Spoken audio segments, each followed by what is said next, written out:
Paano mawalan $3 billion? Ang lalaking to mawawala ng $3 billion at nagsimula lang sa isang simpleng knock sa pinto. Matagal na sinsuli nating napag-usapan ng bodycam footage at sa unang tingin sa video na to, parang wala namang kakaiba rito. Isang pulis lang na kumakatok sa pinto, tapos ang lalaking sumagot si James o mas kilala bilang Jimmy Zong. Pero ang hindi alam ng pulis noon, may tinatago si Jimmy na sobrang lala.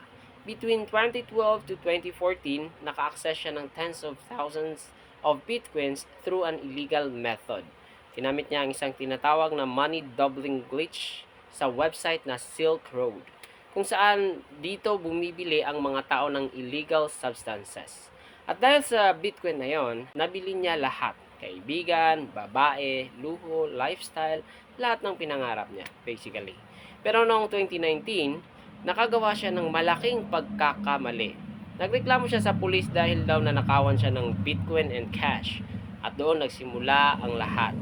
Naging suspicious ang mga investigador at kalaunan, lumabas ang katotohanan. Si Jimmy pala ang Silk Road hacker. Isang knock sa pinto, isang maling desisyon. At kapalit nito, bilyon-bilyong dolyar. Minsan talaga, ang pinakadelikadong kaaway mo, ikaw rin mismo.